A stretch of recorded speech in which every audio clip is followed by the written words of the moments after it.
नमस्कार, मैं हूं सौरभ दीक्षित और आप देख रहे हैं बिस्तक। अब ब्लिंकिट, ज़ेप्टो, ज़ोमैटो और स्विगी जैसी कंपनियां 10 मिनट डिलीवरी का दावा नहीं कर पाएंगी। आपने बिल्कुल सही सुना।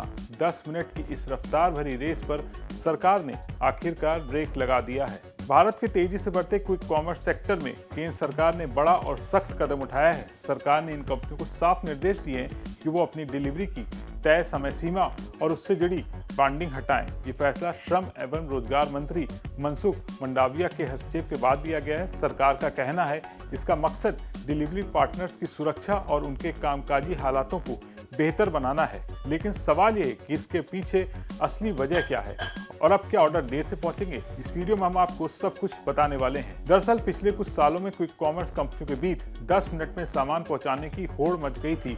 ग्राहक को लुभाने के लिए कंपनियां बड़े बड़े दावे करने लगी थी, लेकिन इस रफ्तार का सबसे ज्यादा दबाव डिलीवरी पार्टनर्स पर पड़ा।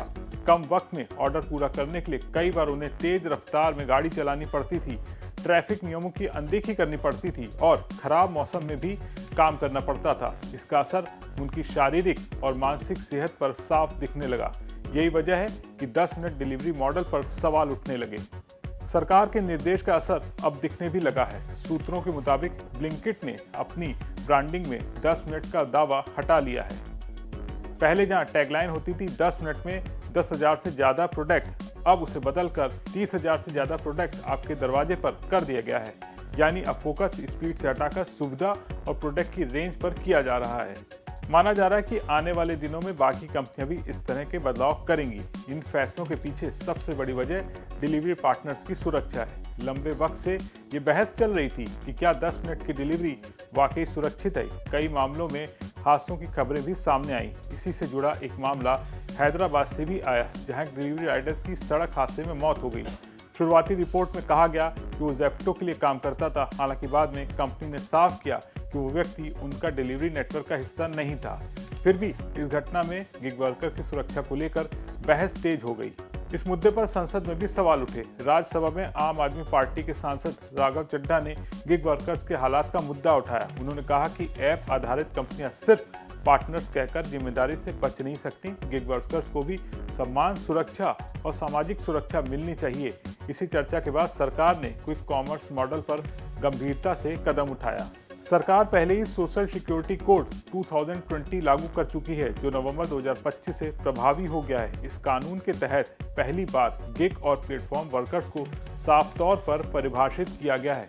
इसमें जीवन और दुर्घटना बीमा, स्वास्थ्य सुविधाएं, मातृत्व लाभ, दिव्यांगता कवर और बुढ़ापे की सुरक्षा जैसे प्रावधान शामिल हैं। इसके लिए एक अलग सोशल सिक्योरिटी फंड और नेशनल सोशल सिक्योरिटी बोर्ड बनाने की बात भी कही गई है। ई श्रम पोर्टल के जरिए गिग वर्कर्स का डेटाबेस तैयार किया जा रहा है ताकि उन्हें सरकारी योजनाओं का लाभ मिल सके।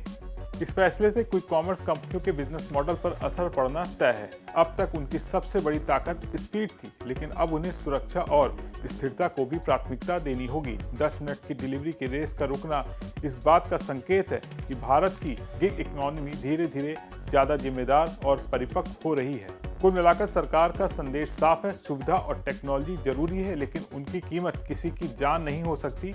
आने वाले वक्त में क्विक कॉमर्स सेक्टर और भी नियम आ सकते हैं जो गिग वर्कर्स के हितों को मजबूत करेंगे। 10 मिनट की डिलीवरी का अंत सिर्फ एक बदलाव नहीं, बल्कि पूरे सेक्टर के लिए नई दिशा की शुरुआत माना जा रहा है। इस पूरे मामले पर आप क्या सोचते हैं, कमेंट करके बताएं और बने रहें बिस्तक के साथ।